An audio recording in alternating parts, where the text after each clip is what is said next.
A lot of the people that I talk to don't necessarily know what the value of a knife is or what constitutes the value of a knife. And I kind of wanted to talk about this in like two waves. First things first, like I work in video games primarily in my day job, and just like a lot of people have just a fundamental lack of understanding of how the industry works. And because they play games, they think they know how game development works. And they don't. They don't at all. They're so fucking wrong, and it's very aggravating. And so similarly, I feel like a lot of people flip Balisongs, think they know how making Balisongs work, and partially, the business end of things. And a lot of times, especially if they're younger, they don't. And so I wanted to talk about like what is the value of a Balisong. And so first things first, you have a Balisong. Let's say we have the Seraph. The Seraph, maybe this is a bad example. Let's say that we have a Nami trainer. This is not mine. But the Nami trainer is a Balisong of high-ish quality materials. You got nice titanium, you got blade steel that's at least trainer blade steel. And in this case, a Nami is available like sort of sometimes. Nami trainers too. Maybe this is also a bad example. I guess let's talk about things. First things first. The cost of making a knife. You have materials, you have hours, like man hours, labor, you have overhead, and like that can entail a lot of things. And then you have profit. So first things first, like materials, pretty obvious. In this case, you have the actual titanium, you have the steel. Let's ignore the inserts for now. And then you have the hardware, which I know that they make in house. You also have, in the Zen pins, and I believe that the weights are also Zen pins, opposed to the Seraph, which is brass. And so in their case, in Machine-Wise case, they have brass. So then you have that, and then you have the actual processing of it. So, in this case, there's machining, and that's automatic. And you might be like, oh, you just push a button. But obviously, there's still tuning and assembling. And so, like with the bushings, it's tuned, and it's not assembled by robot. It's assembled by hand. A lot of times with the Kraken, they have someone who, like, physically pushes down this thing to get the press fit Zen pins in. And while this might not necessarily seem like super duper labor intensive or whatever reason, there's still a lot of work that goes under the radar. Like I know that Machine-Wise has a video through Will Hirsch about like kind of like what their company running looks like, as well as Squid Industries. And so Squid Industries actually has like a team of people assembling knives because I guess they have that many orders. And so the labor hours, you're gonna pay people. And so if you're working, like I used to work at Costco, yeah, I guess like unskilled labor of pushing shopping carts around, like blah blah blah, that was like $15 an hour. That's still like man hours. And if you're paying people to work in like a very niche, like a high quality product, hobby like this, if you're making products that are going for over hundreds, if not more than several hundreds of dollars, you're probably paying people more than $15 an hour. And because you want them to do a good job, you want them to be motivated, and you're probably having them to do certain things so that you can offload whatever you're doing yourself. And if you're just working by yourself, let's say you're Static Knives or your Grant, from Fellowship Blades or whoever, you are still needing to pay yourself for the hours because those hours aren't free. Even if they're free, they're still costing you opportunity time to be doing something that could be paying you money if you were doing it for free. And so if I were to just charge for materials, people would be like, oh, I know how much the materials cost and how much it costs to like process this. Like it's so, like everyone upcharges. We'll get to that. There's still a lot of work, and a lot of people, even people who are pretty big in the industry, might not be doing this full time. They might be doing this full time and with another job on the side. Like I do video game composing full time as my job, but I also teach trombone on the side. Like I have a couple of students. It's just a way of supplementing income. I used to like work at after school. And again, I worked at Costco, and that took up so much time. And so, like, while my freelance work, like, I charge money to write music, and like, what does music cost? I don't technically have any like physical materials that I need to make and then process, but my labor still costs things. And if I were to do it for free, then that's taking up time that could be going towards something that's actually paying. Uh, so then you have your materials, you have the labor, then you have overhead. So let's say, in MachineWise's case, we have like a video actually talking about their process in machining blade steel. And they harden the blade steel first, and then they mill it because that's how they get the highest precision tolerances that they do.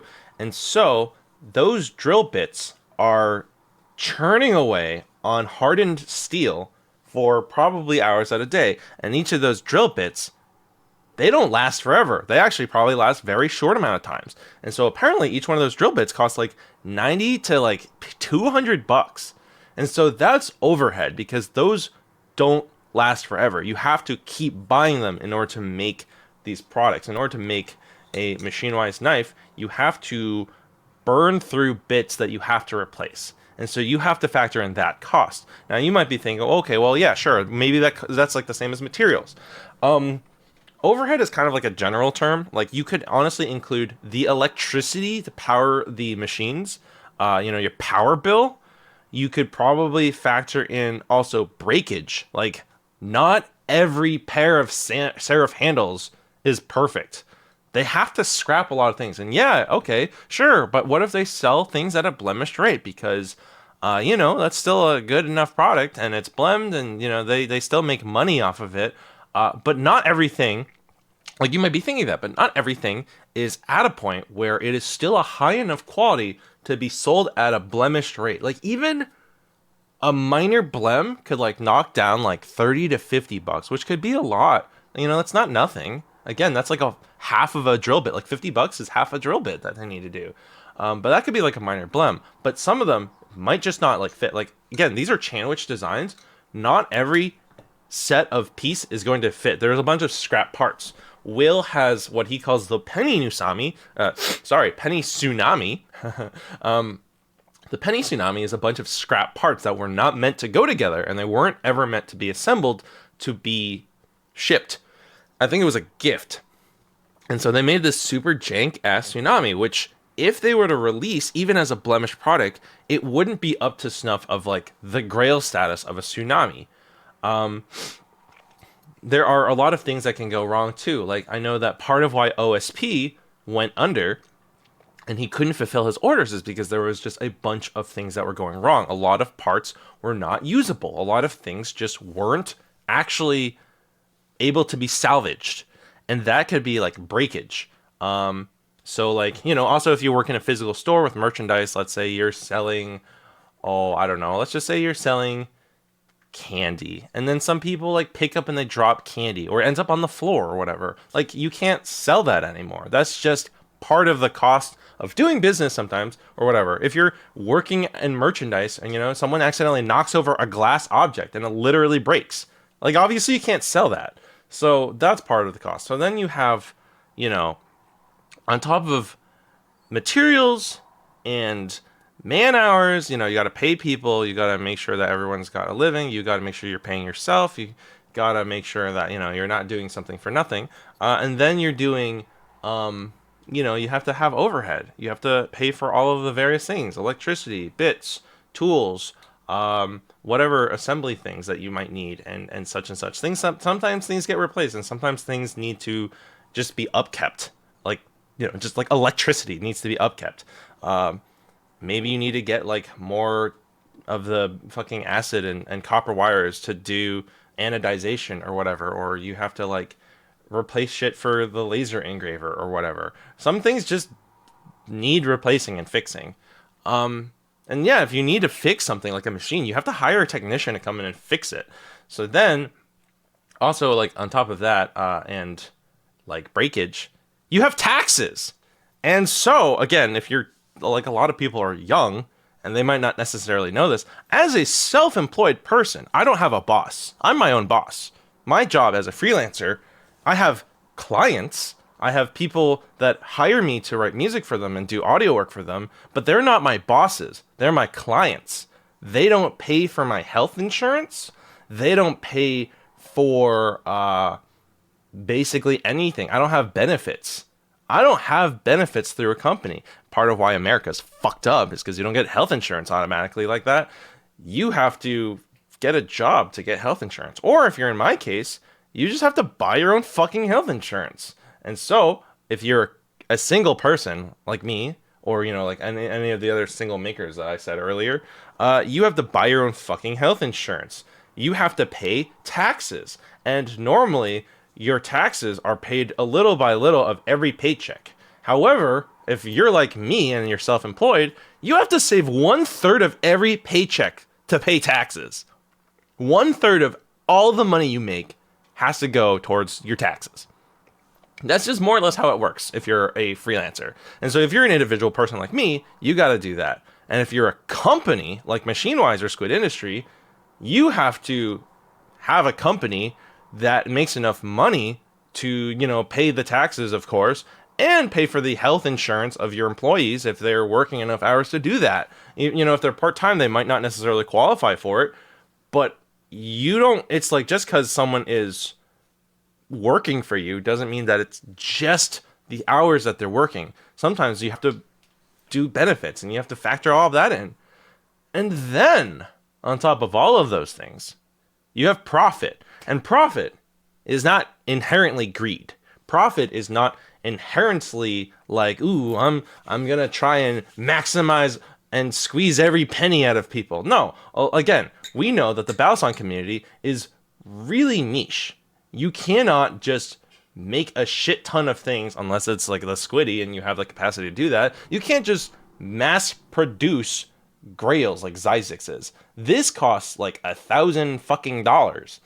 And in AcidWorks' case, he has the materials and he, I don't know if he buys them wholesale or if he just pays Julian, JK Designs, to do all the machine hours. And so Julian does all of the machining. He does all of the milling and all that stuff. And so that cost, his labor, his manual, his man hours, come at a cost to everyone that pays him, aka AcidWorks, A51, I want to say Hanson Metals. Like a lot of people go to Julian to machine their knives because they don't have all of the things. It's expensive as fuck to get those machines. And if you saw again, also with MachineWise's videos about like, yeah, okay, even if you have your own machine, like how many hours did he stand over this one machine, changing all of the tools and making like hundreds of knives on it? That shit's exhausting. So like a nice automatic machine, you can't just afford, and even if you were to buy it, you won't necessarily be able to pay for it. And so like a lot of people go to Julian and then they have to come on top and add the hours of labor on top of this cost. So this knife being like $1,000, you can't just pump these out. And so even then, you have to do a lot of work. You like even if you go to someone else to mill the machines, you still have to do work on yourself. Like you have to surface grind blades. You have to tune bushings and assemble things yourself. And like theoretically you could hire someone else, but at some point everything just keeps going on top. You have to, if you're hiring someone else to do labor for you, you have to charge enough for that to be worth it. And so even if like whatever the fuck JK whatever the fuck he charges, and the materials and the breakage and the hardware and taxes and all that stuff, and then he has to make a profit on top of that. So AcidWorks, Paul Jenkins, he has to still make a profit on top of all this, and he himself, he's like, oh, I'm still waiting for parts. I'm making this handmade wooden box. He hand makes his fucking wooden boxes. He gets all these various other things, and it's like this very, very sweet package. And so he's adding value in his own way, but it still is like labor on his part. And so like wood is probably cheaper than metal, and like he seems to be very comfortable with working with wood, and then he sticks rare earth magnets to be able to make a magnetic box. Then he still has to make a profit.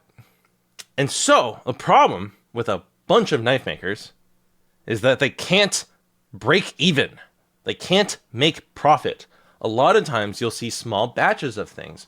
Some things are really cool, and some things are like maybe on the cheaper side. But the DC Concept Symphony, they don't exist outside the small batch that they worked on because it was probably a bunch of manufacturing things that were just like building up costs. And I don't know if it was able to sell them all because they're really expensive. And yeah, they're high quality, and yeah, they're collector's items. But sometimes things go awry. I invested in someone to make liners, and the machine, the machining team, whoever they hired to do those machining parts, they just got the dimensions wrong, and so those were just not usable, and they couldn't give a refund because that machining team was so small that if they gave a refund, it would like bankrupt them, and so they like couldn't do it again for free for similar reasons. So then they're like, we'll give you a discount cost. And so unfortunately, the person that I invested in, we just had to take that loss. Like shit just happens. And again, OSP, a lot of breakage happened. A lot of things were just going wrong. Couldn't fulfill his orders. A lot of people pre-ordered and he could not fulfill them, which a lot of times is why people are so, have so much trepidation to back pre-orders.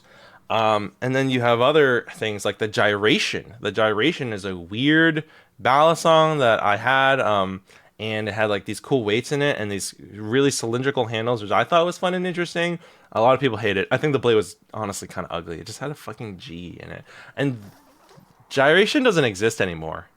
That company doesn't exist anymore because they couldn't make money.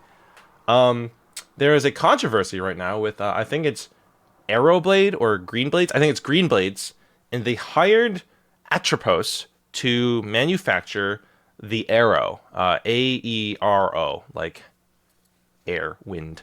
And I don't think they got enough pre-orders to make it break even. And so like he hired them to do like samples and make a prototype. And then I guess because of like how many orders he got, he ended up buying fewer things from Atropos. And I don't think Greenblade made any money off of it. He probably lost money, and it's an interesting looking design. But then Atropos was like, well, I lost so much money on this. I'm just going to take this design and sell it so that I can make up for the loss, which is wrong. It's still theft. He stole the design and he tweaked the handles like oh so slightly. But he stole the design of one of his clients. He's not his boss. They're not each other's bosses. They're each other's clients. So he stole his design from Greenblades, his client, and is manufacturing on his own and to sell it so that he can make up for the loss.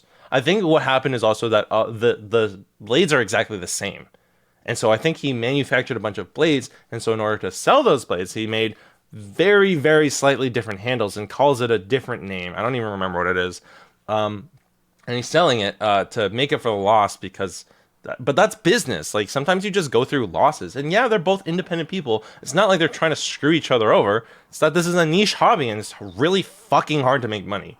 It's like so fucking hard to make money. And there are a lot of makers who are maybe not making as much money as you remotely think they are because just the cost of operation is so high. And as we know, inflation is fucking insane, and people will be like, you can't raise the minimum wage because then the fucking inflation will happen. And oh no, it's already happening. Have you seen the price of fucking eggs?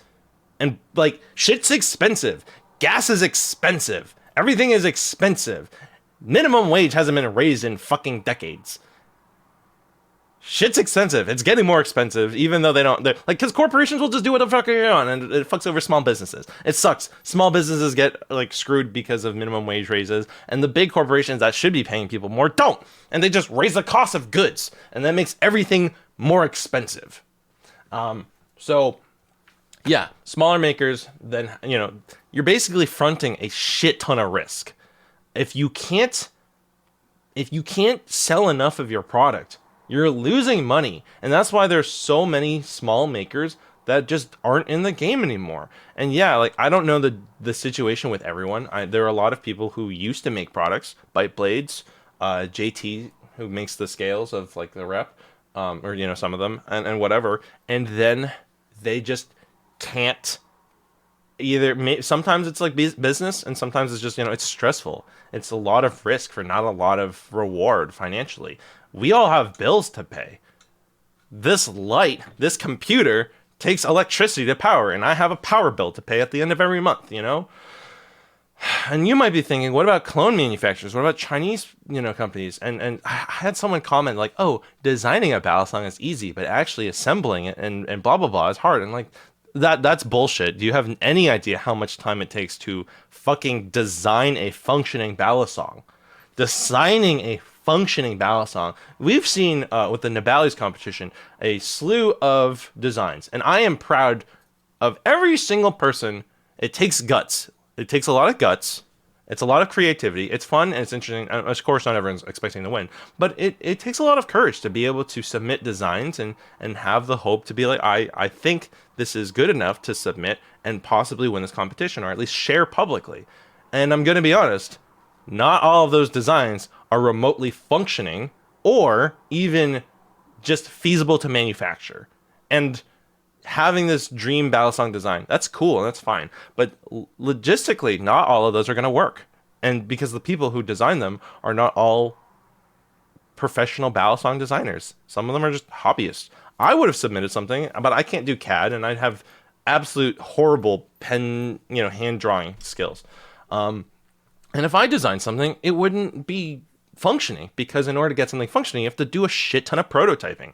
So like cloning and stealing those designs, you're just copying people's hard work. And yeah, it's not just the creative design, but it's also all of the process of prototyping and prototyping. If you see how many Vulps Will has, he has like 6 prototypes of the Vulp and the Vulp Pro each. Maybe like 6 to 4. Like, it's still a lot of prototyping. And Nibali's is a big enough company to front that cost, but not everyone is. So yeah, and then so cloning companies, yeah, they're still paying man hours, but because of like the minimum wage in China is bad, virtually non-existent to my knowledge, they manage to get cheaper materials sometimes, and they just manage to get the cheapest labor, and then they make worse copies of the products. And sometimes it's decent. I've heard decent things about some of the Nami clones, but like, it's part of why it's so cheap is because they're basically making all of the labor costs non-existent, and they're doing things at such a corner cut way to just make as cheap as possible to get the bottom of the barrel, like people who can't afford things. And yeah, clones can help people afford things they may not necessarily be able to do. I don't support cloning, especially I don't support cloning of things that are currently in production. I've said before, but like, I have a BM67 clone. Benchmade is not making these. They're not making these anymore. If they were, I probably wouldn't have one.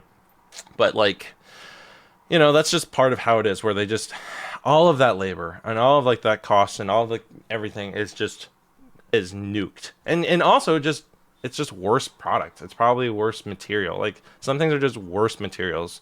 Now, I was going to talk about the secondhand market, and I probably, I think I'll just speed through it. I was thinking like maybe I'll make a second video because it's already getting kind of long, but like, no, I think I will make a second video. But I guess thanks for tuning in for my what is the value of a Balisong video.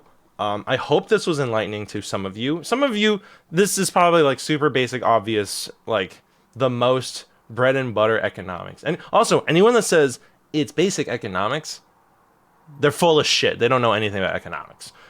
Real economists will say very, very interesting things. But if that was enlightening about how much it costs to make Balisongs and why things cost so money, and I didn't, also like precision tuning, like there's so much breakage that happens with like fucked up bush. Like, it's so hard just to get the surface grind and the bushings and the hardware and everything. It like, there's so much work. I think maybe, no, I'll keep going. Essentially, like a folding knife, you have one part, but a Balisong requires you to have actions that spin. Like, if you have a folding knife, like a regular folding knife, it's like one action and then a second action to close. Whereas this is like literally dozens of actions, and so in order to get things that are like able to do this regularly, there's a ton of precision which goes into both the design and the man hours section of that.